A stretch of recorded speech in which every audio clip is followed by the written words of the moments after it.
So apparently, ex-husband Kevin has come out and put a little post out there on, I think it's Instagram, and it reads as follows. Okay, so everyone heard, and it's bleeped out. I think it says F-U-C-K, Kevin, through docuseries. ... No problem. The show took precedent over everything, including family. ...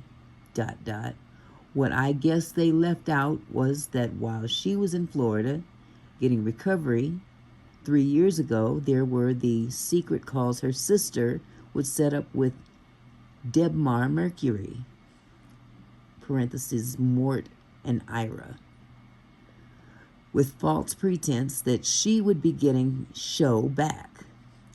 That was a lie, and broke, I'm assuming this bleeped out word is shit, more than anything. They only were trying to get her there to satisfy an insurance claim so they could obviously replace losses and the money that they were stealing, 5 to 15 million. And they wanted control. Her sister was trying to get ultimate control herself and was medical proxy at the time, but her naivety allowed her only to be played. And once she got back to New York, meaning Wendy, of course, they kicked her sister out and she spiraled worse. I was involved at the time, blood on a lot of hands. Well, from the looks of it, first of all, this brother need to learn, he need to take another class on how to write, because there's a whole lot of punctuations that are missing that kind of blur everything together, and you almost have to try to figure out what he's trying to say. But at the top it says, Williams' ex-husband Kevin says her sister was allegedly taking advantage of Wendy, almost 15 million, blood on a lot of hands, which is very misleading from what he actually wrote. So just for some clarity, he wasn't saying that the sister stole 15 million. He was basically saying Debmar Mercury stole 5 to 15 million. And that's allegedly. So here we go. Hey y'all, how you doing? It is Monday evening, and I finally sat my butt down. Yeah, it's been a rough evening dealing with some crazy stuff about my prescription. It ain't even worth talking about. Oh, let me move. Y'all don't need to see this. No boudoir pictures on my YouTube. Let me move this over. Ooh, Mick. Lord, you know they don't want the pastor's wife on YouTube showing her breasts. Let me move this over some more. I know it look good, but y'all don't need to see it. Anywho, how you doing? I had a pretty good day. Otherwise, this evening was a trip, but it's okay. I was able to look at some stuff today. I watched the rest of the Wendy Williams thing last night, and it was sad part two. But her ex-husband has come out and had some things to say. Yes, he did. And I'm going to post it in a little bit. And I might even read it to you, because I'm not into all the graphic stuff yet. I'm not a graphic person. I can sit here and talk on the camera and talk some more. Okay? But graphic design, I've never really gotten into that. Not to say that I wouldn't be interested in it. I just never had the need for it. But if I'm going to be on YouTube as a content creator, I better learn it. I learn a little something at least. But for now, I don't need to do all that. I know I can do the ghetto version of graphics. I can take pictures and post it. I can take a picture of something and post it. I can even take uh, a video of something and post it. I've learned how to splice videos together. Yes, that's my ghetto version of graphic design. Yeah. Learn how to do a thumbnail and everything. But anyway, yeah, the husband came out and he had some things to say that were quite interesting. I can't access that information right now because my phone is propped up against it, and I'm not going to take my phone down so I can read it to you. So I will post it and read it to you maybe as I video it. How about that? But last night I came to the final realization that I've never been a fan of guardianship.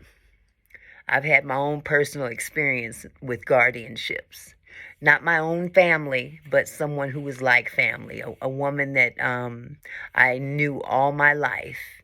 And circumstances happened in her family to where she didn't have help available around her to assist her, I guess. And that's none of my business. I'm not getting off into her personal business. She's dead and gone. Bless her heart. I loved her to death. I knew her since I was a baby. Grew up with her kids. And that's why I got involved in helping to take care of her. So, but yeah, that guardianship stuff, let me tell you something. Them people, when the state appoints a guardian to an elderly person, especially if there's someone that has a lot of money. In my person's case, that wasn't the case. But people with a lot of money, people think that the state is paying those people. Those are not state jobs in the sense that they get a state paycheck. They're paid from the funds of that individual. So that person that they're guardian over is footing the bill for their paycheck out of their own funds, whether they like it or not. That's the cold part about it. The guardians don't do jack for these people. I know in my case, the experience that I had to literally cuss this guardian out behind Miss B. I had to cuss that person out because her job was to make sure that she got everything that she needed, whatever it might be. She didn't have to worry about buying groceries for her or anything like that because she was set up in an assisted living situation. So her meals were tended to, rent, utilities, all that stuff was all part of the package, I guess. But all this woman had to do, basically, she got a paycheck for this, was to bring her $58 a month allowance. That was the saddest mess I'd ever seen in my life. This woman has lived all those years, raised 6 kids, all grown, and she's reduced to basically a $58 a month allowance. But the cold part about it is Miss Guardian took her time bringing her money. She would call me, say, Mickey, can you take me by so-and-so and so-and-so? I want to go look at some so-and-so. I was like, yeah, I'll come do that for you. Let's go. And we would go, and she'd pull out her little allowance. But there were days that, she couldn't do nothing because this heifer hadn't come and brought her money yet. Why would this woman have to sit there and wait for somebody to bring her money?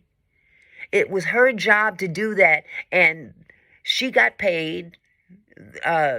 Miss B, I'm going to call her Miss B, got paid through Social Security on the 3rd of every month. And by the 5th, 6th of the month, she still ain't got no money. This woman still hasn't come and brought her money. Hasn't called her, told her, I'm sorry, I haven't been by, nothing. This woman was a ghost. The only time Miss B saw this woman was when it was time to give her her little change. And she couldn't do that on time. Ever. Okay? So I had to get in this woman's arse. Because this doesn't make any doggone sense. It didn't make any doggone sense. I think it's the cruelest thing you could do to the elderly. To put someone over them to make life decisions and don't even know them. They don't even know this person. They don't know what they like or dislike. Their job is to make sure that they're attended to. Okay, well, define attended to. Can you do that for me? Because you don't seem to be attending to nothing but collecting a check to do nothing. So I can only imagine what this this guardian was doing for Wendy Williams. I can just imagine. I don't know what could have taken place for the state to determine that she needed a guardian outside of her own family. Okay? Wells Fargo is the one that instigated the whole thing. They froze her account because they felt that someone was mistreating her finances. But, Wendy was a lavish spender. However, I can see why they would probably think something was going down when you see a $120,000 birthday party for a kid. And $60,000 in Uber Eats. I'm still tripping off of that. What, you couldn't walk your tail down? You live in a high-rise apartment. I'm sure it has an elevator. You couldn't catch the elevator down to the main street and walk your tail wherever you needed to go in Miami. She's paying you rent. The least you could do is alleviate your food bill off of her. I mean, $60,000 is quite extensive to be eating Uber Eats every day. You use a lazy something if you can't get off your butt. I can't talk because I do it right now. But I'm 61 years old. He's young. He's much younger than me. And I work all day with kids. Last thing I'm gonna do is get up and go to Ruth's Chris. I don't even like Ruth's Chris. Claim Jumpers or Cheesecake Factory to go get me something because I don't feel like cooking. I think I've earned the right to be able to order some food out because I don't feel like cooking. I've been doing stuff all day. Cooking for kids and playing with kids and making sure the kids is taken care of. I want to treat myself to a ribeye steak and I don't feel like cooking it. Okay? But this cat, he's young. Okay? That's the thing about today's society. I swear, it has come to the point where everything is designed to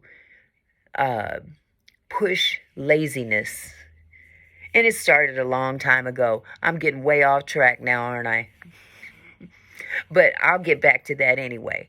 But Wells Fargo felt that it was necessary to freeze her account because somebody was dipping that they felt might have been quite, out of line, maybe taking advantage of her. And the young man actually did say, well, I never spent anything without her permission. Well, she's going to say, yeah, she's got dementia.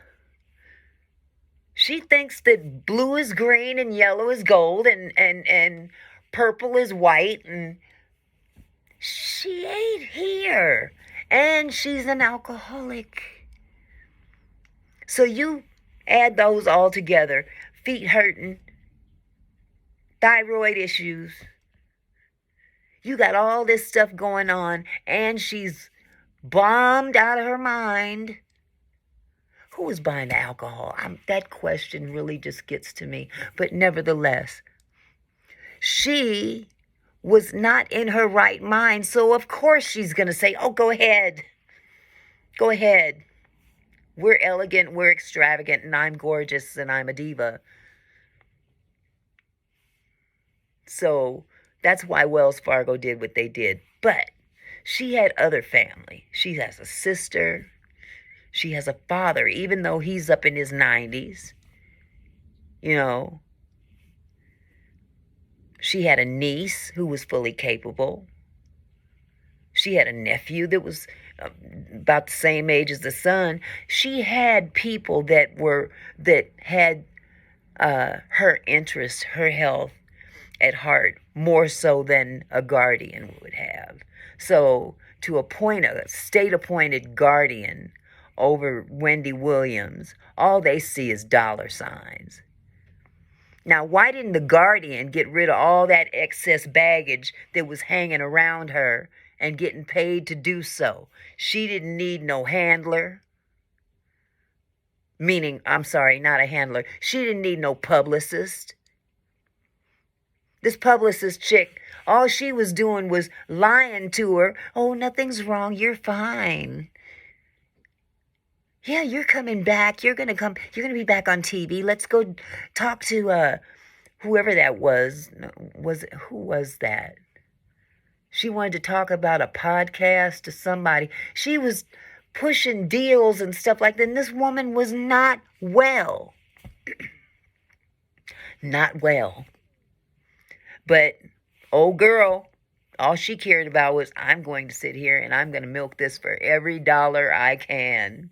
You're fine. You can handle the alcohol. You know your limits. She told her that mess. You can control yourself. And yeah. Because what Wendy would do is, anybody that would basically tell her, no, you can't drink, she'd kick them to the curb, including her son. And she put him up on a pedestal for real, for real.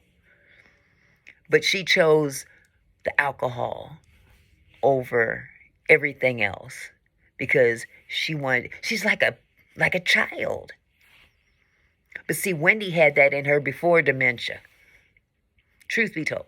I know dementia played a big role. I know the alcoholism played a big role. But people don't just suddenly shift from angel to devil in terms of demeanor. I know that dementia causes you to change your behavior, but the extreme of cruelty and abusive behavior that she exhibited to people in her area, in her world, was off the chain. I don't have the patience for it. I don't care how much you paying me. You ain't gonna talk to me any old kind of way. She told her nail technician, are you stupid?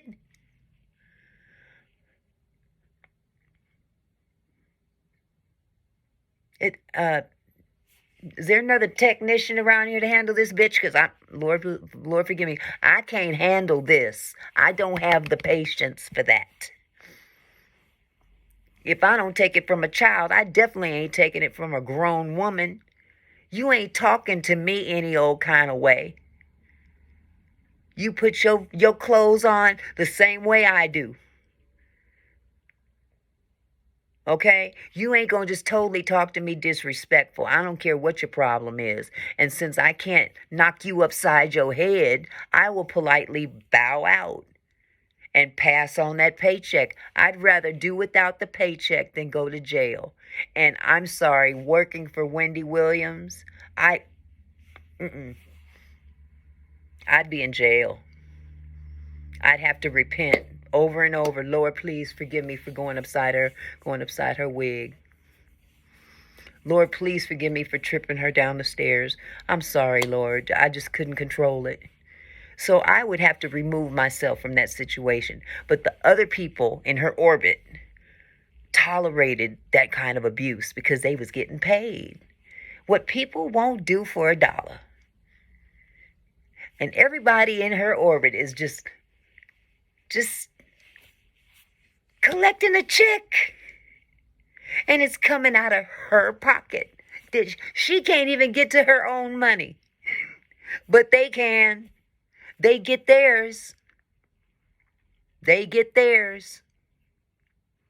Even the guardians are getting. They're not going to allow her to get any money out of her account to get an attorney in order to get her freedom away from the guardians. They're not going to allow that, because then they'd be out of a check. So no, they're not going to allow her any money to hire an attorney. It just baffles me, though, why the family doesn't have more power than they do. I mean, in order for this woman to be taken to a facility and the family is not told where she is, they can't contact her. The only time they can have any contact with her is if she calls them. So ain't no telling what they're saying to her on the other end, what kind of time they're giving her to do phone calls or whatever, or giving her the opportunity to make those phone calls to people. Ain't no telling what they're doing on their end. I don't trust none of them, honestly. So I hope and pray that very soon they will be able to get her back, get her out of the clutches of that guardian. Because I'm sorry, I don't trust guardians as far as I can throw them. And if this guardian was so great, why was she still drinking? Why was she still drinking? Aren't you a guardian? Aren't you supposed to guard? What are you doing? Really, what are you doing? You sitting back in an office somewhere making decisions. You don't even have any contact with her. What are you earning that check for? I don't understand it. And the guardian I dealt with could hardly speak English. Go figure that one. This one was from Russia. Why don't you go take care of somebody that you can speak your language to? Because Miss B can't even understand you. Hell, I could barely understand her. So, for real, none of it makes sense to me. I don't know how the state of New York handles their stuff, but the state of Washington, boy, that was a mess. That little experience I had with the guardians was a trip. I told my husband, if I ever get so bad off that you can't take care of me no more, get on your knees and pray to the Lord to take me out of my misery. Don't you do it. You can't do it. But God can do it. But no, for real, I would never want my loved one to end their days in a situation like that. I would never want my son to have to deal with a guardian over him. He's my son. Okay? Whether they like it or not, he knows what's best for me better than they do. And so what if he gets more than they think he should get? He's my son. If I drop dead, if my husband is no longer alive and I drop dead, who you think gonna get everything? My son and my grandkids. But my son first. My son. I don't ever want to be a burden to him. But trust and believe, I would rather my son take care of me than some stranger that could give two you-know-whats about me. That just doesn't make sense to me. But Wendy's predicament is a lot of her own doing as well. People are saying that, oh, it's her ex-husband's fault because he did her so dirty, and the company that she worked for, NBC, did her wrong. All these people did her wrong. Well, what did Wendy do wrong? How did Wendy contribute to her demise? Well, it was her choice to drink and refuses to stop. And if you try to get her to stop, she will dismiss you. Okay? But fact still remains is that her family is her best bet. Her family is her best bet. Not some guardian that's handling money that they don't care nothing about that woman. Lifetime didn't really care nothing about that woman.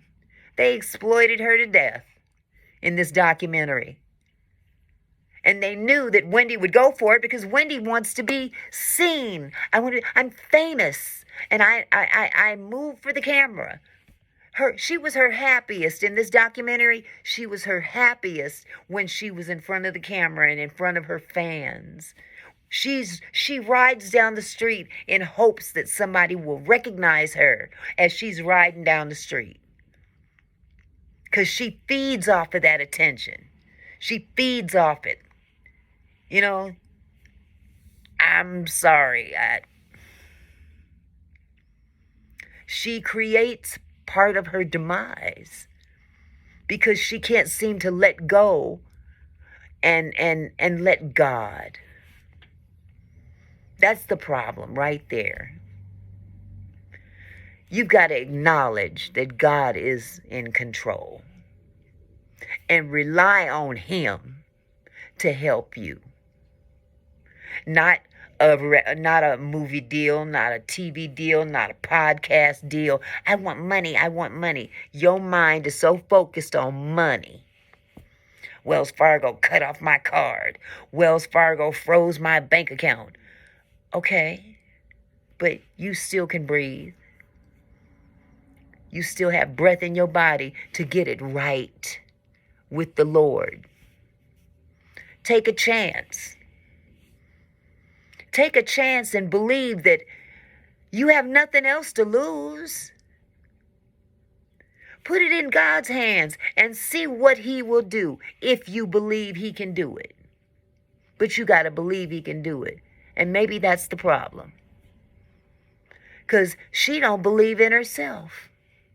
Truth be told. They say so much about her ex-husband. Yeah, he did some dirty stuff in regards to their marriage. But what did she do? Did she drive him away like that? With her alcoholism? Because she didn't just start drinking. And another thing they didn't mention in the documentary that I found out later is that her son had dealt with addiction and won. He beat it. So yes, he's more capable of dealing with her in this situation than most other people because he knows what she's going through up here in terms of battling that addiction. See, it's easy to talk about a person that's addicted to something if you've never been addicted to something yourself. It's easy to talk about, oh, well, just let it go. People tell me about that, tell me about cigarettes all the time. I smoke. I've been smoking since I was a teenager. No, it is awful for my health. Well, just stop smoking, Nikki. Easier said than done. I like to smoke. And that's what she said. She likes to drink. But look what it has done to her. At some point in time, that light bulb has got to pop on over your head. Hopefully, my light bulb will pop on before I drop dead. Okay? I need that extra kick in the butt for me to stop. I was able to give up Pepsi. And I drank Pepsi since I was a kid. I used to drink a 6-pack of Pepsi a day when I wasn't pregnant. I've kicked other addictions. I used to be addicted to opioids badly. I was a functioning addict. I was a crackhead back in the 80s. Imagine that. You ever met a crackhead? I'm not talking about one of them crackheads that, for a hit. No, that wasn't me. I wasn't that far into it.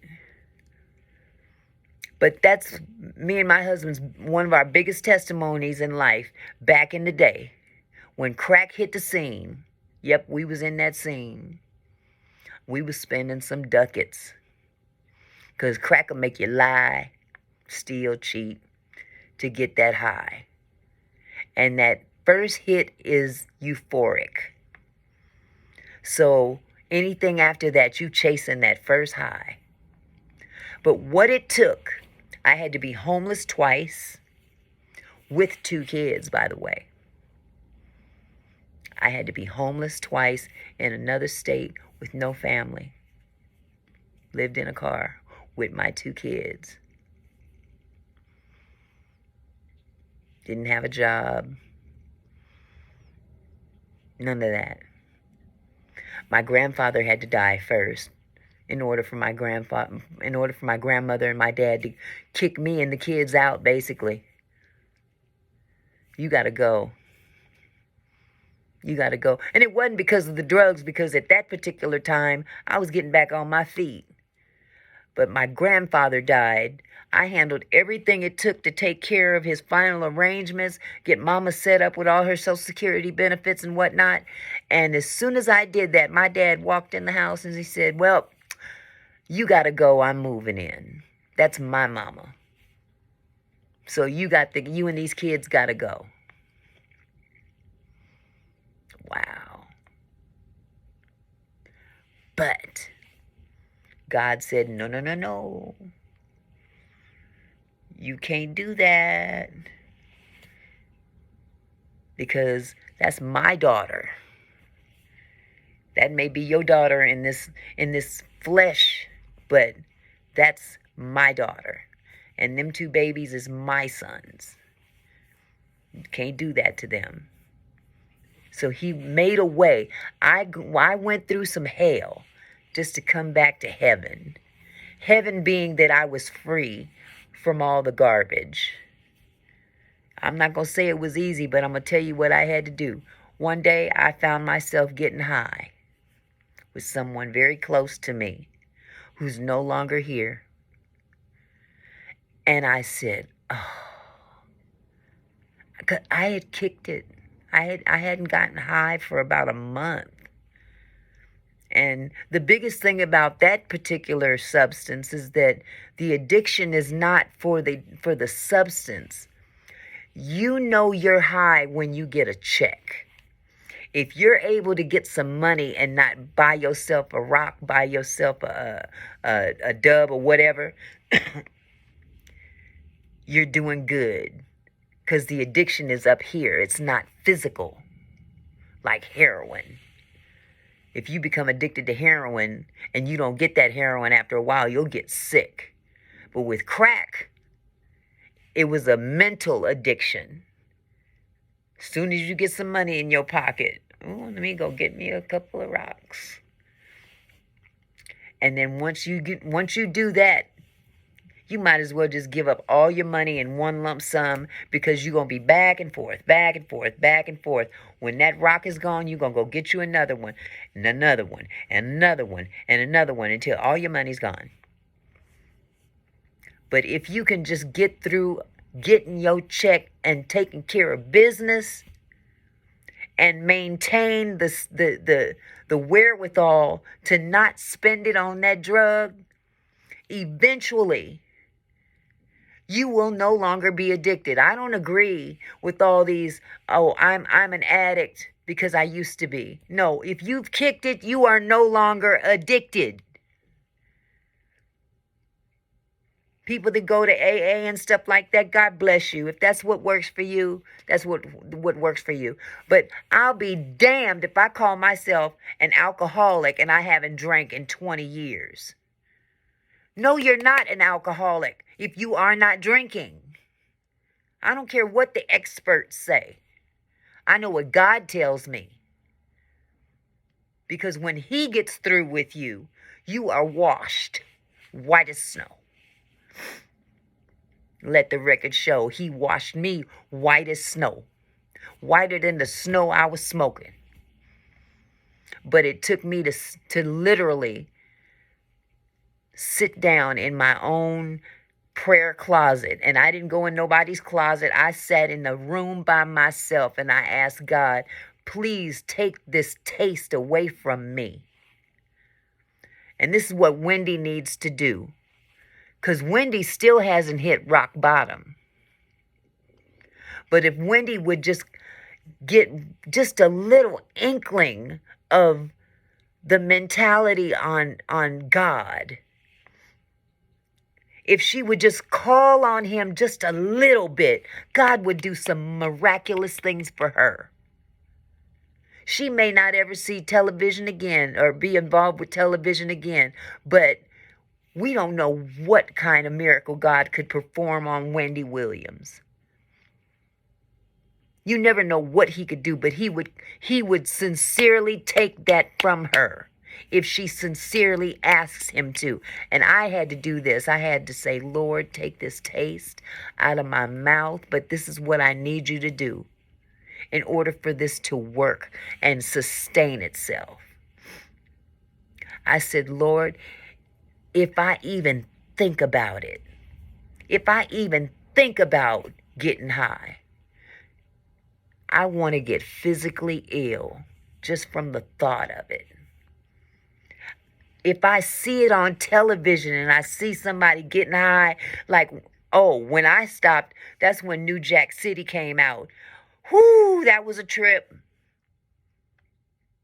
That was a trip to watch that movie at that particular time. That's when I was coming out. That's when I came out. And I was able to sit there and watch that movie.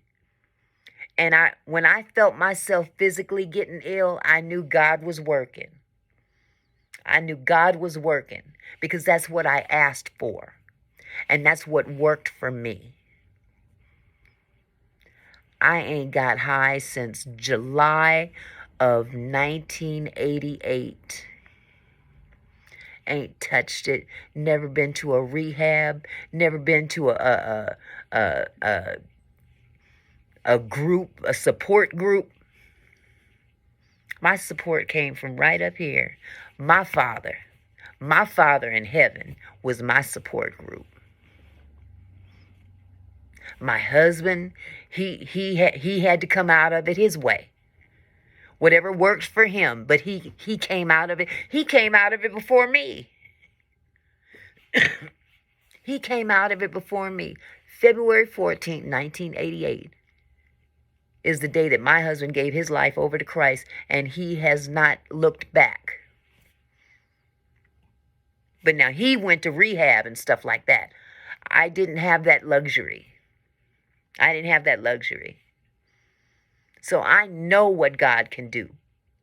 He knows what God can do too. Because God called him to preach. And my husband stuttered. He still stutters somewhat, a little bit. But back then, when we met, he had a very, very heavy stuttering problem. And for this man to be able to stand before people and speak publicly is a miracle in itself. The first day I saw him preach, I was like, you've been lying all this time. You really don't stutter. But it wasn't him. It was the God within him. That's why I know God is real. And if people don't want to believe it, hey, try it. You ain't got nothing else to lose. Give it a shot. You just might get surprised. I encourage Wendy, give it a shot, baby girl.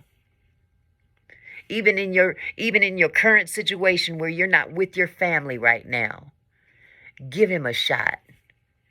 Because he's your best shot. Ask him to help you with your addiction to substances. Ask him to help you in your situation with Wells Fargo. Ask him to help you in reuniting you with your family. Because your family is your best bet in terms of your human contact. But God, He's the tell all be all. But you have to believe. You have to believe. But I'll get back now that I've preached a sermon. And I was not called to preach. He called my husband to preach. He didn't call me to preach. I'm his helpmeet. That's why I'm doing these videos. Because I'm going to help him meet retirement. We going to retire one day.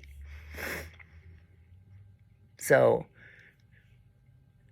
I was looking at the Wendy Williams thing last night. And that's basically what I had come to terms with in terms of how does she pull out of this without just completely losing her head?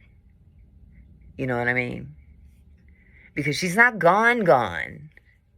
People may write her off as gone. She's been diagnosed with this same dementia that Bruce Willis has. But isn't it ironic that Bruce Willis isn't all over the media doing all these things? You know why? Because he doesn't have that persona.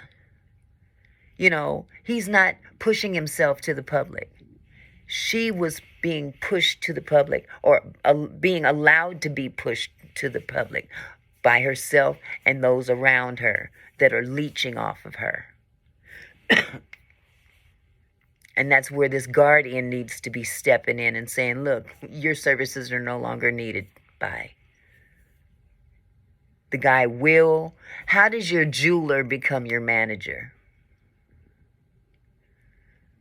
That don't make no sense. So I guess if I had suits made professionally, you know, if I was in that kind of business where, you know, I needed suits professionally made for me because I was some kind of an entertainer, and I decide, you know, I need a new manager. I need my tailor to be my manager. They sew. They cut up fabric. When did a tailor become a credible individual to be a manager? She's got her jeweler, the dude she used to buy jewelry from. She got him doing management over her. Sometimes, when I was little, I used to want to be an actress. I used to want to sing. I used to be able to sing. Anyway, I wanted to be famous. And then this little man that I love now caught my eye, and it was a wrap. Okay? But I thank God that I didn't get into that business. Because you hear it's rough. You hear it's rough. But the longer I live and the more that's being revealed, especially in 2024, the more I'm glad I didn't get into that business. I'm not trying to be on nobody's casting couch. I'm not trying to nobody offer a role or none of that, because I value myself. I value myself. I have to be able to live with myself. I have to be able to look in that mirror and be proud of myself. And I couldn't be proud of myself knowing I didn't, did the thing with the old nasty looking white man. Just so I could get a role. No, thank you. No. I thank God I didn't go that route. And I could have. I could have easily just bounced up out of Seattle, Washington, and went to Hollywood. And I'm sure I could have made it if I had the mentality that a lot of people go into that industry. If they had that mentality, some are willing to do anything. And it seems like the younger people, again, I'm not trying to young people bash, but this is just the way it is. Young people don't have a whole lot of high ground morals like back in the day, because they don't have the big mamas and the grandmamas and the big aunties and stuff like that to whip them into shape. A lot of these kids nowadays are coming up, and I just go, oh, God, poor thing. Because mom is saying, go, baby, she's twerking. Go, baby, she's twerking. That's not even cute. So they think it's okay to be sexually immoral, sexually explicit, to get attention, to get anywhere in life. That's not necessarily the case, baby girl. Or baby boy, for that matter. Because it don't matter what your gender is nowadays. Harvey Weinstein, Jeff Epstein, Diddy. It's not a business. It's not a business I would prefer to be in now that I look back. Now that I have lived a long life. I thank God that I didn't go that route. I was looking at another thing today it was on YouTube, and I guess the big news today is that Diddy's being sued again. Go figure. It's the year of revelation. So this cat named Rodney Jones, I remember the name because my last name is Jones. Highly talented young man. And I guess he got hooked up with Diddy somehow to do some music for him or whatever. I don't know the specifics on that. But this guy is suing P. Diddy. He is suing P. Diddy and his son. Diddy so foul, he got his son doing some of that dirt with him. And this young man named so many people, so many celebrities in there, make your head spin, including T.D. Jakes. Now, he didn't say T.D. Jakes did anything wrong. Let me just put that out there. Okay? He didn't say T.D. Jakes was anywhere that he saw.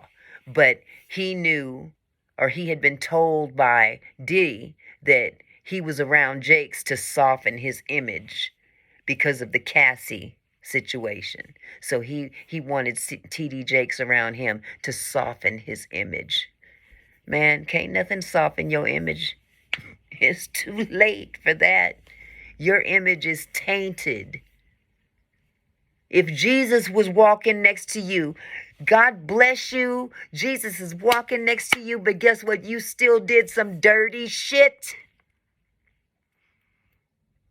So this young man, he's dropping names. He done dropped, man, Cuba Gooding Jr. assaulted him. There was a picture in the complaint, because this dude attached pictures and stuff of people that were at these different situations. These were not Diddy parties that he took pictures from, but Diddy groomed him, had him going out there getting sex workers. I have to be careful what I say on YouTube because they've got certain words they don't let you say, and it's dumb to me. So if I say something weird, that you would normally think, well, why didn't she just say the word workers? That's because YouTube doesn't let you talk like that. But I'm not in the monetization process right now, so I'm going to say the words anyway. How about that? And if they want to look at this video and say, no, you can't be monetized, well, I don't qualify yet anyway. By the way, I need some subscriptions, y'all. It don't cost you nothing. Just hit the little button that says subscribe. I need some subscriptions so I can take this thing to the next level. I need me some likes, subscriptions, and some shares. And the shares is just so other people can see the videos and they can subscribe and like and share and so on and so forth. Okay? But I digress. This cat let me see, some of the names he dropped. He said Meek Mills, Meek Mills, Stevie J, and Usher. He said Diddy told him specifically, I've done those three. I've done Usher, I've done Stevie J, And I've done Neek Mills. We've done the do that I want to do to you. Ooh wee. This cat has put so much. This is all in the complaint, by the way. This is in writing. And if I knew how to view it, I would tell you that I would give you the link. If I can find out how to do that, I will come back and give you the link so you can read the complaint for yourself. But it is all in writing, pictures and everything. Some of the pictures couldn't even be seen on television, on YouTube, because they were so explicit. Man, Diddy, you just can't seem to get out of this. Your reputation is just going, it's already down in the gutter, and now you going under the gutter. And you talking about taking other folks down with you. Yeah, it look like you doing that. Because your own son, Justin, is right there with you. They were at something else that was in that complaint. This young man, Rodney, was at, oh God, what was it called? They was at I think it was a studio of some kind in Los Angeles. And Diddy had these camps, and where he would, get together with young aspiring artists and stuff like that. And this, oh God, it was a writers and producers camp, if I'm not mistaken. And there was a studio there and everything. And this young man spoke about Diddy, his son, and his son's friend. His son's friend's name they quoted as G. I don't know if that was his nickname or if maybe that was just how they identified him without revealing his identity without his permission, because this was a legal document. This is a complaint filed with the court. So he was describing this situation that happened while they were at this particular camp. And it was some kind of, it was a recording studio. And Diddy and his son and this friend started arguing about something. And this cat was like pretty close to him. And, the argument kind of moved to the bathroom. And shortly after they went in the bathroom, people start hearing gunshots going off in this bathroom. People diving, don't know, if the gunshots is going to fly out and hit somebody, and 3 went in and 2 came out. So this young man goes in there and he sees the friend on the ground in the bathroom bleeding. He's balled up in a fetal position and blood is pooling. So there's a lot of blood he's getting a lot of blood loss. And this young man rushes over to assist him and put pressure on the wound and stuff, and found that there was yet another wound he was bleeding profusely from. And he tried to put him up on the toilet to sit upright or something. And but Diddy and his son walked out of that bathroom like they just went in there to take a pee-pee. And okay, what's up now? What are we gonna do now? And everybody else is like, what's going on? He instructs the people around him, when the police come, tell him it was a drive-by. A drive-by in the bathroom. But see, Diddy claims to have so much power that he's got influences in the LAPD. And they were named in this particular complaint being filed against Diddy. So the LAPD is complicit to Diddy as well. And they came to the crime scene. Nobody got arrested. They didn't even clean up the crime scene. They didn't tape it off or nothing. Diddy finally hired somebody to come and clean up the mess. So Diddy is literally scaring people half to death to do what he wants them to do sexually. So he had this young cat doing some crazy stuff in terms of they're drugging people. I'm sure you've heard all the reports from other, reports that other people have talked about, but this is a legal complaint. It's almost up there. It's probably up there with Cassie's. But this guy name drops. He said Cuba Gooding Jr. literally assaulted him. And he had some pictures that somebody took of him dang near doing it. I'm like, wow.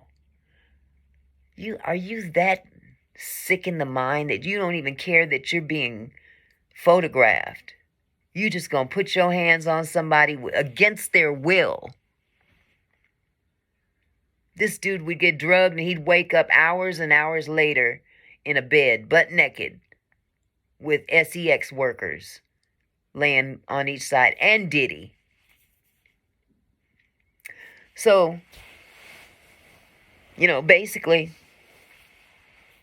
Diddy's going down. When reports like this come out, all it does is create a domino effect. Cassie was the big one, and now the big dominoes are starting to fall one by one, one by one.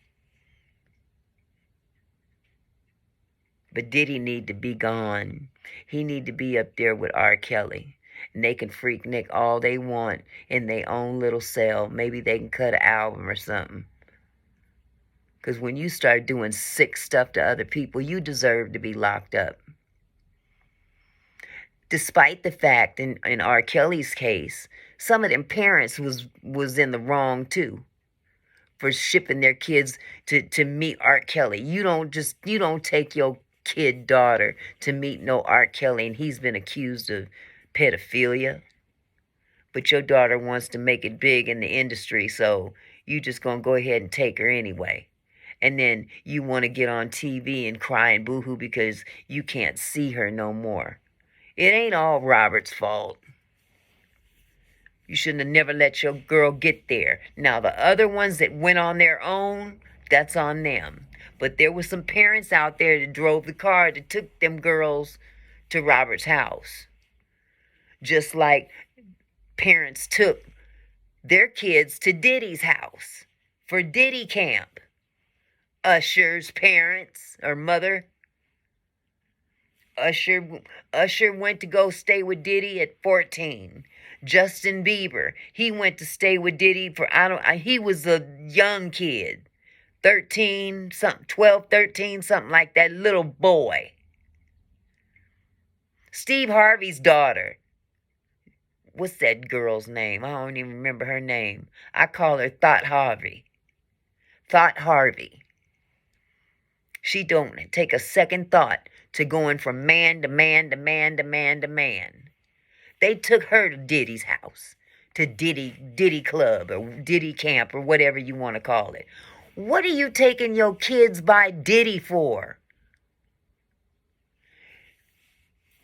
Even if he didn't have accusations against him of the sexual nature, what parent in their right mind in today's society would take their teenage child, C-H-I-L-D-E-E-E-E-E-E, child, to Diddy to hang out for a year or a summer or whatever?